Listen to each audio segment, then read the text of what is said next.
Hello guys, welcome to English education. Students, आज हम पढ़ने वाले हैं क्लास 10th हिस्ट्री के फर्स्ट चैप्टर से 6th पार्ट को। तो देखिए, चैप्टर का नाम है आपका the rise of nationalism in Europe. तो हम थोड़ा थोड़ा करके चैप्टर को पढ़ रहे हैं, काफ़ी लेंथी चैप्टर है। आज हम लास्ट एंड 6th पार्ट पढ़ेंगे। तो देखिए, विजुअलाइजिंग द नेशन। तो देखिए, नेशन की किस तरह से कल्पना की गई, कैसे उसे विजुअलाइज किया गया, वो हम पढ़ने वाले हैं। तो देखिए, while it is easy enough to represent a ruler through a portrait or a statue। तो देखिए, कोई भी अगर रूलर होता था तो क्या होता था, उसका कोई पोर्ट्रेट बना दिया जाता था या फिर उसका स्टैचू बना दिया जाता था, ठीक है। लेकिन how does one go about giving a face to a nation. लेकिन अब क्वेश्चन खड़ा हो गया था कि अगर राष्ट्र बन जाएंगे, देश बन जाएगा, तो उसे कैसे फेस दिया जाएगा। तो पहले तो जिस भी राजा की टेरिटरी होती थी तो उसी के स्टैचू को, पोर्ट्रेट को बना दिया जाता था, पता चल जाता था। लेकिन जो नेशन बनेंगे उसे कैसे फेस दिया जाए। तो देखिए, artist in the 18 and 19 century found a way out by personify a nation. तो देखिए, जो आर्टिस्ट थे 19 और 18 सेंचुरी के, उन्होंने एक रास्ता निकाला, एक तरीका निकाला कि वो जो है नेशन को पर्सोनिफाइंग करेंगे। In other word, they represent a country as if it were a person. तो देखिए, उन्होंने, दूसरे शब्दों में हम कह सकते हैं कि वो एक कंट्री को ऐसे रिप्रेजेंट कर रहे थे जैसे कि वो एक पर्सन हो। Nation were then portrayed as female figure. तो देखिए, नेशन को, हर एक नेशन को क्या दिया गया, एक फीमेल फिगर दी गई। आर्टिस्ट ने ऐसा सोचा। The female form that was chosen to personify the nation did not stand for any particular woman in real life. Rather, it sought to give the abstract idea of a nation to concentrate from। तो देखिए, मतलब सोच लिया गया कि nation को एक figure दे देंगे, पर्सोनिफाई कर देंगे, लेकिन जो इमेज दी जाएगी वो किसी भी ऐसी वुमेन की नहीं होगी जिसका रियल लाइफ से कोई भी लेना देना हो। तो मतलब एक एब्स्ट्रैक्ट आइडिया था, एक फिगर बना दी, आर्टिस्ट के द्वारा एक फिगर बनाई गई, उसे नाम दिया गया, लेकिन जो रियल लाइफ में वुमेन थी उससे उनका कुछ भी लेना देना नहीं था। That is the female figure become an allegory of a nation. और इस तरह से जो फीमेल फिगर थी वो एक सिंबल बन गया नेशन का, ठीक है। तो हमें पता चला कि कैसे आर्टिस्ट ने नेशन को विजुअलाइज किया। You will recall that during the French revolution, starting में हमने सबसे पहले फ्रेंच रेवोल्यूशन के बारे में पढ़ा था। Artist use the female allegory to portray idea such as liberty, justice and the republic. तो देखिए, जैसा हमने स्टार्टिंग में पढ़ा था फ्रेंच रेवोल्यूशन के दौरान, तो वहाँ पर भी एक फीमेल एलगरी मीन्स होता है सिंबल, चिन्ह आप कह सकते हैं। तो एक फीमेल का सिंबल होता है जिससे हमें क्या आइडिया मिलता है, लिबर्टी का, जस्टिस का और रिपब्लिक का। These ideals were represented through specific object और सिंबल। तो देखिए, ये जो आइडियल्स थे, यानी कि जो तस्वीर बनाई गई, स्टैचू बनाए गए, तो ये रिप्रेजेंट हो रहे थे किसी भी स्पेसिफिक ऑब्जेक्ट से या सिंबल से। एज यू वुड रिमेंबर, जैसे कि आपको याद होगा, हमने स्टार्टिंग में पढ़ा था, the attribute of liberty are the red cap. तो जो एट्रीब्यूट ऑफ लिबर्टी था, उसने रेड कैप पहने हुए था, चैन जो है ब्रोकन थी, टूटी हुई चैन थी। While justice is generally a blind folded women carrying a pair of winning scale. तो देखिए, यहाँ पर बहुत सारी चीज़ें हमने देखी थी जो कुछ ना कुछ दर्शाती है। Similar female allegory were invented by artist in the 19th century to represent the nation. तो देखिए, ऐसा ही 19th सेंचुरी के आर्टिस्ट ने किया, एक नेशन को रिप्रेजेंट करने के लिए। In France she was Christian marine, A popular Christian name. तो देखिए, क्रिश्चियन एक नाम दे दिया गया, मैरिन, और ये एक क्रिश्चियन का पॉपुलर नेम था, which underline the idea of the people nation, ठीक है। तो ये जो एक आइडिया मिल गया कि जो लोग हैं, जो ये नेशन है, वो लोगों का है। Her characteristic were drawn from those of liberty and the republic, the red cap, tricolour, the cockade. तो देखिए, यहाँ पर बहुत सारी चीज़ें दिखाई गई थी, जैसे उसने रेड कैप पहना हुआ था, तिरंगा उसने ले रखा था, कॉकेड था वहाँ पर। तो ये सारी चीज़ें जो है विजुअलाइज की गई थी। Statue of marine were erected in public squares to remind the people of the nation symbol of unity and to pursue them to identify with it। तो देखिए हर चौराहे पर क्या कर दिया गया, ये जो स्टैचू थे, आइडियल थे, ये लगा दिए गए, जिससे कि लोगों को पहचान मिले, लोग ये समझ सके कि हम सब क्या हैं, हम सब एक हैं, क्योंकि हमारा चिन्ह एक है, हमारा जो नेशन है वो एक है। तो देखिए इसी तरह से जो ये इमेज बनाई गई, यहाँ पर देखने के लिए मिलते थे कॉइन्स। तो कॉइन्स क्यों लगाए गए, क्योंकि पूरे देश के जो सिक्के थे, करेंसी थी वो सेम थी, स्टैम्प थी वो सेम थी। तो ये दर्शाने के लिए जो स्टैचू बनाया गया या जो फिगर बनाई गई, पिक्चर्स बनाई गई, तो उस पर कॉइन्स और स्टैम्प्स लगाए गए, विजुअलाइज किए गए। अब इसी तरह जर्मेनिया की बात की गई है। Germania became the allegory of German nation. तो जर्मेनिया कौन से नेशन की एल्गरी बनी, सिंबल बना, वो बना जर्मन नेशन का। इन visual representation Germania wear A crown of ऑक लीव्स एज द जर्मन ऑक stand for heroism. Heroism means होता है वीरता या बहादुरी। तो देखिए जो रिप्रेजेंटेशन थी ना जर्मेनिया की, वो कैसी थी, कैसे विजुअलाइज होती थी, वो उसने एक क्राउन पहना हुआ था और वो क्राउन बना हुआ था ऑक लीव का, पत्तियों का बना हुआ था। और ये जो ऑक ट्री होता है ना, ये हीरोइज्म को दर्शाता है। तो देखिए इसीलिए उसका क्राउन उसे पहनाया गया, यानी कि वीरता दर्शाने के लिए। तो देखिए यहाँ पर कुछ दिए गए हैं मीनिंग ऑफ सिंबल्स, कुछ सिंबल्स यहाँ पर दिए गए हैं, उनके मीनिंग्स दिए गए हैं, उनका सिग्निफिकेंस यहाँ पर दर्शाया गया है। तो देखिए नेक्स्ट टॉपिक है नेशनलिज्म एंड इम्पेरियलिज्म। तो राष्ट्रवाद और साम्राज्यवाद। तो देखिए किस तरह से यहाँ पर चेंज देखने के लिए मिलता है। By the last quarter of the 19th century nationalism no longer retain its idealistic liberal democratic sentiments of the first half of the century. तो देखिए जैसा हमने फर्स्ट हाफ ऑफ सेंचुरी में देखा था, तो अब वो जो है पूरा आइडिया जो है चेंज हो जाता है। कब तक, last quarter of the 19th century में। पहले क्या था कि वो लिबरल के लिए लड़ रहे थे और लड़ रहे थे कि उनकी जो गवर्नमेंट हो वो डेमोक्रेटिक हो, वहाँ पर सब कुछ। तो देखिए अब वो जो आइडिया था वो शिफ्ट हो चुका था, but become a narrow creed and limited and. तो देखिए यहाँ पर जो अब जो एंड था ना वो लिमिटेड हो गया था, मतलब ये जो आइडिया था ना नेशनलिस्ट का, राष्ट्रवाद का, देशभक्ति का, ये पूरी तरह से ख़त्म हो चुका था। During this period nationalist group become increasingly intolerant of each other and ever ready to go to war। तो देखिए ये जो नेशनलिस्ट के जो ग्रुप थे ना, ये बहुत ज़्यादा इंटॉलरेंट हो गए थे, यानी कि एक दूसरे को ये बर्दाश्त नहीं कर पा रहे थे और हर समय लड़ने के लिए तैयार रहते थे। द मेजर यूरोपियन पावर, हम पढ़ चुके हैं यूरोपियन पावर के बारे में भी। In turn manipulated the nationalist aspirations of the subject peoples in Europe to further their own imperialist aim. तो देखिए इम्पेरियलिस्ट का मतलब ये हो सकता है कि दूसरे को गुलाम बनाना। तो देखिए ये जो यूरोपियन पावर थी ना, यहाँ पर इनका ये फ़ायदा उठाती है और ये जो नेशनलिस्ट थे इन्हें अपना गुलाम बनाना चाहती है, इन सभी को। तो देखिए ये यूरोपियन पावर थी, इनके बारे में हम पढ़ चुके हैं। तो यहाँ पर ये अपना मतलब निकाल रहे हैं, अपना उद्देश्य पूरा करने के लिए। तो ये जो है उन्हें गुलाम बनाना चाहते थे। The most serious source of nationalist tension in Europe after 1871 was the area called Balkan. तो देखिए एक एरिया था जिसका नाम क्या था, बल्कन था। तो देखिए यहाँ पर बहुत ज़्यादा प्रॉब्लम 1871 में खड़ी हो जाती है। The Balkan was a region of geographical and ethnic variation comprising modern day Romania, Bulgaria, Albania, Greece, Macedonia, Croatia, Bosnia, Herzegovina, Slovenia, Siberia and Montenegro.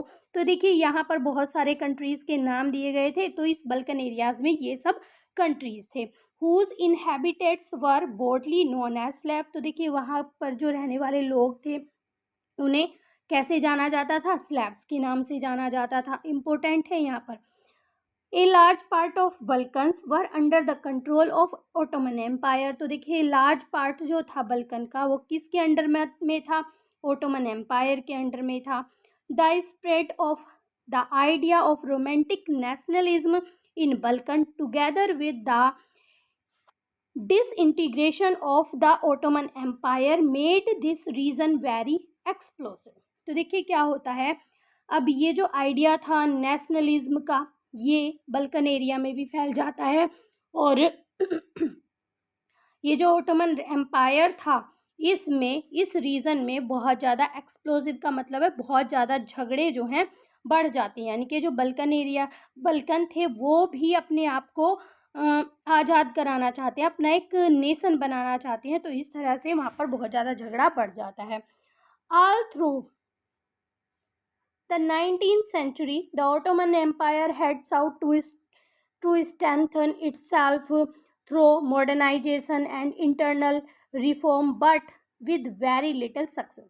तो देखिए यहाँ पर ओटोमन एम्पायर जो है स्ट्रेटजी करता है और वो जो है अपने आप को शक्तिशाली मजबूत बनाने के लिए क्या सोचता है कि मॉडर्नाइजेशन किया जाए और कुछ सुधार किए जाएं, लेकिन वहाँ पर उन्हें सफलता बहुत कम मिलती है। One by one its European subject nationalist broke away from its control and declared independence। तो देखिए ये जो है क्या होता है एक एक करके ये सभी क्या हैं इनके कंट्रोल के बाहर हो जाते हैं और अपने आप को इंडिपेंडेंस घोषित कर देते हैं। The Balkan people based their claims for independence or political right on nationality and use history to prove that they had once been independent but the subsequently been subjugated by the foreign power। तो देखिए यहाँ पर इन लोगों का मानना था कि history में यानी कि पास्ट में वो क्या हुआ करते थे, इंडिपेंडेंट हुआ करते थे, लेकिन जो फॉरेन पावर है उन्होंने उन्हें जो है गुलाम बना लिया। तो ऐसी भावना उनके मन में आती है। Hence the rebellious nationalist in the Balkan thought of their struggle as attempts to win back their long lost independence. तो देखिए वो जो है यहाँ पर विद्रोह कर देते हैं और वो जो है हासिल करना चाहते हैं अपनी खोई हुई जो पुरानी लंबे समय से उनकी आज़ादी जो है छीन ली गई थी, तो उसे वो स्ट्रगल करके वापस हासिल करना चाहते हैं। As the different Slavic nationalists struggled to define their identity and independence, the Balkan areas become an area of intense conflict। तो देखिए ये सब क्या करना चाहते थे, ये जो स्लैविक क्षेत्र था इसमें लोग अपनी पहचान और स्वतंत्रता को दिखाना चाहते थे, अपनी आइडेंटिफाई अपने आप को परिभाषित करना चाहते थे और इसके लिए उन्होंने संघर्ष भी किया और इसी वजह से बल्कन में जो है बहुत ज़्यादा झगड़ा बढ़ गया, बहुत ज़्यादा कॉन्फ्लिक्ट वहाँ पर देखने के लिए मिला। The Balkan states were fiercely jealous of each other and each hope to gain more territory at the expense of other. तो देखिए ये जो स्टेट्स थे ये एक दूसरे से ईर्ष्या रखते थे, एक दूसरे पर वो चाहते थे कि वो एक दूसरे के क्षेत्र को अपने में मिला ले, अपने क्षेत्र को बढ़ा दे, वो ये चाहते थे। और इस तरह से मतलब उनके बीच में कॉन्फ्लिक्ट खड़ा हो गया। Matters were further complicated because the Balkan also become the sense of big power rivalry. तो देखिए क्या होता है, अब जो ये मैटर था ये और भी ज़्यादा बढ़ जाता है, ये जो कॉन्फ्लिक्ट था ये आगे और भी कॉम्प्लिकेटेड हो जाता है, क्योंकि अब जो बिग पावर थी ना, जो 4 यहाँ पर बताए गए थे बड़े कंट्री थे जिन्हें बिग पावर के नाम से जाना जाता था, क्योंकि उन्होंने भी अब यहाँ पर इंटरफेयर करना शुरू कर दिया था। During this period there was intense rivalry among the European power over trade, colonies as well as naval and the military mights. तो देखिए हर तरफ से जो है इंटरफेयर किया जा रहा था, चाहे कॉलोनीज़ की बात कर लो, चाहे ट्रेड की बात कर लो या फिर मिलिट्री की बात कर लो। तो देखिए हर तरह से वहाँ पर इंटरफेयर जो सुपर पावर जिन कंट्रीज़ को कहा जाता था वो कर रहे थे। These rivalries were very evident in the way the Balkan problem unfold. तो देखिए इस तरह से जो ये जो समस्या थी ये बिल्कुल सामने स्पष्ट हो गई थी। ईच पावर, अब यहाँ पर बात बताई गई है, नाम बताए गए हैं उन कंट्रीज़ के, Russia, Germany, England, Austro Hungary, was keen to countering the hold of other power over the Balkan. तो देखिए बल्कन पर अपनी होल्ड बनाना चाहते थे and extending its own control over the area, और चाहते थे कि वो इस पूरे एरिया पर अपना कंट्रोल बना ले। This lead to a series of war in the region and finally the first world war. तो देखिए यहाँ पर फर्स्ट वर्ल्ड वॉर का रीज़न सामने आता है, क्योंकि बल्कन एरियाज़ में जो बिग कंट्रीज़ थे जिन्हें यूरोपियन पावर के नाम से जाना जाता था, वो इंटरफेयर करने लगे थे, और वो चाहते थे कि वो जो है अपना वहाँ पर अधिकार जमा ले, लेकिन ऐसा नहीं होता है और ऐसे ऐसे छोटे छोटे युद्ध होते रहते हैं और यही सब जो है फर्स्ट वर्ल्ड वॉर में बदल जाते हैं। नेक्स्ट आगे पढ़ते हैं। Nationalism allied with imperialism. तो इम्पेरियलिज्म मीन्स होता है साम्राज्यवाद या दूसरे पर अधिकार जमाना या गुलामी, अपने गुलाम बनाना। तो देखिए ये जो राष्ट्रवाद था जिसमें ये किससे जुड़ गया, ये जुड़ गया साम्राज्यवाद से। Lead Europe to disaster in 1914, और यही चीज़ यानी कि दूसरों पर अधिकार करना चाहते थे, दूसरी कंट्री को वो हथियाना चाहते थे, यही यूरोपियन डिजास्टर का कारण बने। But meanwhile, many countries in the world which had been colonized by the European power, तो देखिए बहुत से कंट्री ऐसे थे संसार में कि वो यूरोपियन पावर के अंडर में आ चुके थे, यानी कि उन पर उन्होंने अपना आधिपत्य जमा लिया था। In the 19th century begin to oppose imperial domination. Imperial domination होता है यानी कि लड़ाई करना, मतलब अपने नेशनलिज्म की भावना रखना, देशभक्ति की भावना रखना और अपने राष्ट्र को, अपने देश को आज़ाद कराने के लिए फाइट करना कहलाता है इम्पेरियल। तो देखिए अभी जो लोग थे ना 19th सेंचुरी में, जो कंट्रीज़ थे वो जो है अपने आप को आज़ाद कराने के लिए यानी कि अपोजिशन में खड़े होने लगे, फाइट करने लगे, कॉन्फ्लिक्ट करने लगे।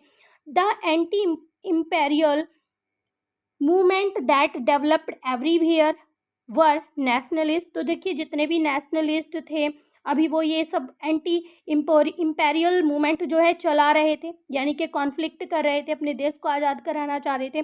इन the sense that they all struggle to form independence nation state as were inspired by the sense of collective national unity forged in confrontation with imperialism. तो देखिए यहाँ पर जो नेशनलिस्ट थे वो अभी भी स्ट्रगल कर रहे थे, फाइट कर रहे थे और एंटी इम्पेरियल मूवमेंट चला रहे थे, जिससे कि वो अपने राष्ट्र को बचा सके, वो उसे एक साथ जोड़ सकें, यूनिटी वहाँ पर ला सकें। तो देखिए अभी भी ये सब चल रहा था। European ideas of nationalism were nowhere replicated. तो देखिए ये जो नेशनलिज्म की भावना थी ना यूरोप में, European ideas of nationalism were nowhere replicated for people everywhere developed their own specific variety of nationalism. तो देखिए लोग जो हैं